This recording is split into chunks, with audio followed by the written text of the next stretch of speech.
بسم اللہ الرحمن الرحیم۔ ایک ویڈیو میں نے سوچا کہ اس پر تفصیلی بنا دوں کہ آیا جن کے پاس رجسٹریاں نہیں ہیں، اسٹام ہیں، کیا ان کی جگہ کی رجسٹری ہو ہی نہیں سکتی؟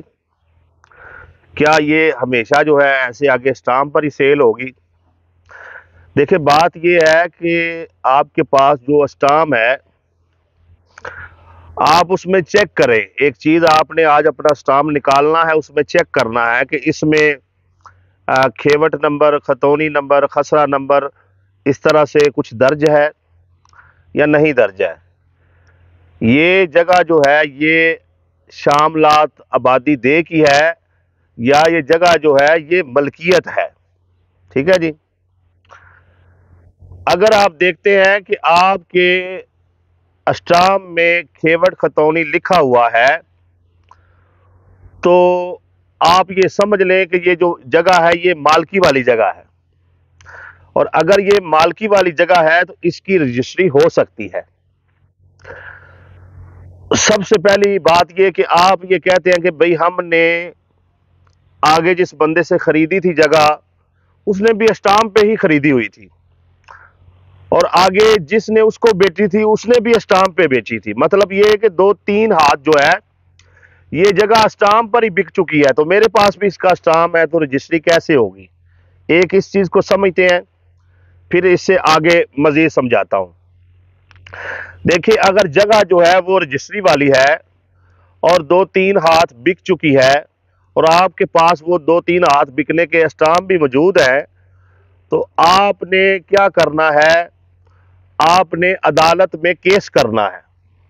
ٹھیک ہے جی، کیس کرنا ہے کہ یہ بندہ، یہ رقبہ جو میں نے خریدا ہے، میں نے فلاں بندے سے خریدا ہے، اس نے فلاں سے، اس نے فلاں سے، یعنی دو تین ہاتھ پیچھے وہ بندہ جو ہے وہ اصل مالک تھا، اس نے رجسٹری کر دی لیکن انتقال نہیں کر کے دیا۔ یہ اس کا ریکارڈ ہے، پٹوار خانے سے ریکارڈ نکلوا لیں۔ تو برائے مہربانی جو ہے ہماری یہ جو جگہ ہے اسٹام جو جس کا اسٹام موجود ہے، رجسٹری نہیں ہے، تو اس کی رجسٹری کے جو ہے وہ آرڈر جاری کیے جائے۔ تو جب عدالت ڈگری کرے گی اس کے بعد جو ہے آپ اس کی رجسٹری کروا سکتے ہیں۔ ایک طریقہ کار یہ ہے۔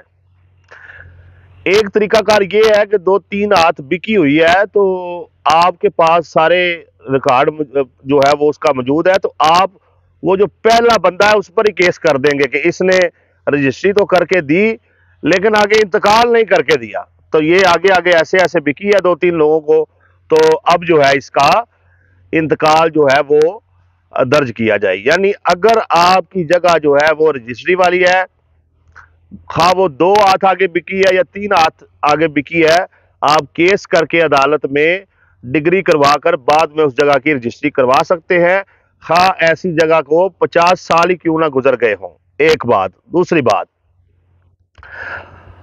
آپ پٹواری سے رابطہ کر کے بھی اس کا حل نکال سکتے ہیں۔ یہ جو ابھی میں نقطہ بتانے لگا ہوں یہ قانون میں نہیں لکھا ہوا، لیکن میں آپ کو ایک رہنمائی کر رہا ہوں، کیونکہ بہت ساری باتیں ہیں۔ کل بھی میں نے ایک بات شیئر کی کہ یہ بات قانون میں نہیں لکھی کہ آپ 2-4 سال بعد یا 6 ماہ ایک سال بعد جا کر اپنا ریکارڈ چیک کریں، لیکن کیا کریں۔ ٹھیک ہے نا جی؟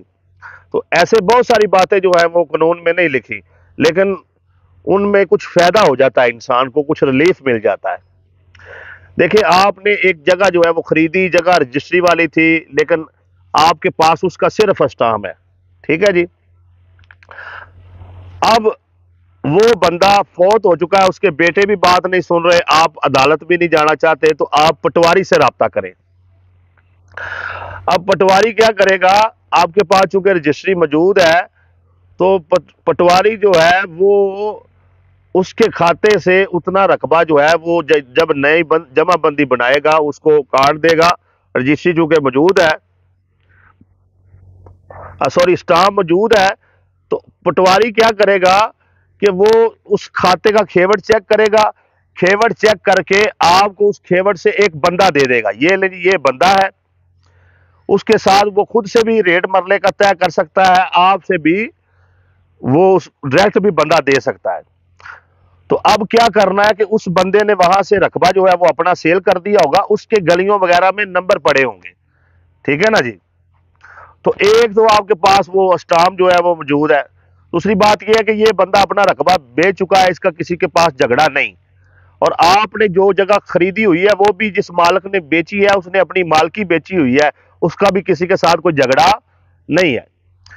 اب اسی کھیوٹ سے وہ جو اس نے مثال کے طور پہ 1 ایکڑ کا کے پلاٹ بنائے, گلیوں میں 1 کنال کے اس کے نمبر موجود تھے, یہ نمبر جو ہے وہ اس کی حدود اربا آپ کی جگہ کا لکھوا کے ادھر سے رجسٹری کروا دے گا, آگے جمع بندی میں درج کر دے گا, معاملات ٹھیک ہو جائیں گے. ایسے بہت سارے لوگوں نے کیا ہوا ہے اور نظام جو ہے وہ چل رہا ہے, زیادہ مشکل نہیں بنتی. ٹھیک ہے جی. یعنی پٹواری سے آپ بات کریں, پٹواری اس مشترکہ کھیوٹ سے آپ کو کوئی بندہ دے گا, اس کے ذریعے بھی آپ اپنے کاغذات کو درست کر سکتے ہیں. تیسری چیز, آپ پٹواری سے ہی بات کر لیں, اسے کہیں جی مجھے اس کا آپ نے ڈائریکٹ انتقال کر کے دینا ہے یا رجسٹری کروا کے دینی ہے, آپ بتائیں کیا خرچہ لیں گے. تو پٹواری آپ سے ٹائم لے گا, وہ ریکارڈ کو چیک کرے گا, اس کے بعد وہ خود ہی بندہ ڈھونڈے گا, خود ہی اس سے ریٹ طے کرے گا, اور پھر آپ کے نام کی رجسٹری تیار کروا کے بیان کروا دے گا, پھر آپ کا انتقال کر دے گا. تو اس طریقے سے بھی آپ رجسٹری جو ہے وہ بنوا سکتے ہیں. ٹھیک ہے جی. اچھا, اس میں اور جو سمجھنے والی بات ہے وہ یہ ہے, ایک بندے نے, بھائی نے کال کی, اس نے بتایا جی جگہ رجسٹری والی ہے, 40 سال پہلے ابو نے خریدی تھی تو اسٹامپ تک نہیں کروایا ہوا. تو اب اس کی اولاد جو ہے وہ کہہ رہی ہے جی ٹھیک ہے 40 سال پہلے ابو نے بیچی تھی, ہم آپ کو اسٹامپ کر کے دے دیتے ہیں لیکن رجسٹری نہیں کر کے دینی. تو آپ پہلے انہوں سے اسٹامپ کروائیں نا, آپ کے پاس ثبوت تو آئے, وہ اقرار کرے کہ ہمارے والد نے بیچی ہوئی ہے. اس کے بعد اس اسٹامپ کی بنیاد پر آگے آپ نے عدالت کی طرف رجوع کرنا ہے اور عدالت سے ڈگری کروا کر اپنی رجسٹری ضرور کروانی ہے. یاد رکھیں, اگر رجسٹری والی جگہ ہے وہ 2 ہاتھ 4 ہاتھ 6 ہاتھ آگے بک گئی ہے تو نام تو ابھی وہ جو پہلے والا اصل مالک ہے اس کے نام ہی وہ آ رہی ہے, اسٹامپ ٹو اسٹامپ بک رہی ہے, رجسٹری اس کی نہیں ہوئی. تو اس لیے ضروری ہے کہ آپ رجسٹری والی جگہ کی رجسٹری کروائیں, خواہ اس کا آپ کے پاس اسٹامپ موجود ہے تو اس کے ذریعے سے یہ کام کریں, اسٹامپ نہیں ہے تو اس کا اسٹامپ اس بندے کی اولاد سے بنوا لیں پیار محبت سے, اس کی بنیاد پر آپ جو ہے وہ کیس کر دیں. ٹھیک ہے جی. خواہ پٹواری کی طرف رجوع کریں, یہ اپنے کاغذات جو ہیں وہ آپ کلیئر کریں تاکہ کل کلاں کو آپ کے آنے والے جو آپ کی اولاد ہے, نسل ہے, ان کے ساتھ اس پراپرٹی میں کوئی مسئلہ جو ہے وہ نہ بنے. دوسری بات یہ ہے, بھائی پوچھتے ہیں کہ اسٹامپ والی جگہ خریدنی چاہیے کہ نہیں خریدنی چاہیے. بھائیو, اگر تو وہ جگہ ہے ہی اسٹامپ والی تو پھر تو ظاہری بات ہے اسے اسٹامپ پر خرید لینا چاہیے. لیکن اگر وہ جگہ اس کی ہے رجسٹری والی لیکن اسٹامپ ٹو اسٹامپ ہی بک رہی ہے تو بھائی اس کا کبھی بھی کوئی مسئلہ بن سکتا ہے. بہتر ہے وہ نہ خریدیں, اس کو کہیں کہ پہلے اس کے کاغذات کلیئر کریں, یا آگے پٹواری سے آپ بات کر لیں, اس سے کہیں یار کاغذات تم نے کلیئر کرنے ہیں, اس سے وہ جگہ کا قبضہ اور جو جتنے بھی 2 ہاتھ 3 ہاتھ اسٹامپ ہے وہ لے لیں اور ساتھ میں رجسٹری کر کے اپنے معاملات کو کلیئر کر لیں. مطلب پراپرٹی آپ نے جب بھی خریدنی ہے آپ اس کو کلیئر کر کے خریدیں. اور یہاں پر ایک یہ بھی بتا دوں کہ بعض دوست بتاتے ہیں کہ جی جگہ جو ہے اس پر سٹے لگا ہوا ہے تو وہ ہم خریدے کہ نہ خریدے, تو وہاں پر بھی آپ چیک کریں پہلے. اگر صرف کوئی چھوٹا موٹا ایشو ہے, تعمیرات نہ کریں, کوئی گلی کا ایشو ہے, رقبے کا ایشو نہیں ہے تو پھر خرید لیں. لیکن اگر رقبے پہ سٹے لگا ہو تو پھر آپ نے وہ جگہ جو ہے وہ نہیں خریدنی ہے. امید ہے آپ کو یہ ویڈیو جو ہے وہ پسند آئی ہوگی. اگر آپ نے اس سے کچھ سیکھا ہے تو یوٹیوب پر سرچ کریں منیر ٹی وی آفیشیل 115, اور منیر جو ہے وہ آپ نے ڈبل ای کے ساتھ لکھنا ہے. میرے چینل کو سبسکرائب کرنا ہے اور اس کی ویڈیوز آگے دوستوں کے ساتھ جو ہے وہ شیئر کریں. اور اوورسیز بھائیوں سے میں یہ کہوں گا جن کے پاس میرا نمبر ہے وہ نمبر کے ساتھ ایک خوبصورت میسج لکھ کے کہ پراپرٹی کے معاملے میں اگر آپ نے کوئی سوال پوچھنا ہے وہ بھائی منیر سے پوچھیں, سٹیٹس لگا دیں, میری ویڈیوز کو آگے شیئر کیا کریں تاکہ جو ہے وہ زیادہ سے زیادہ لوگوں تک یہ پیغام پہنچے. السلام علیکم.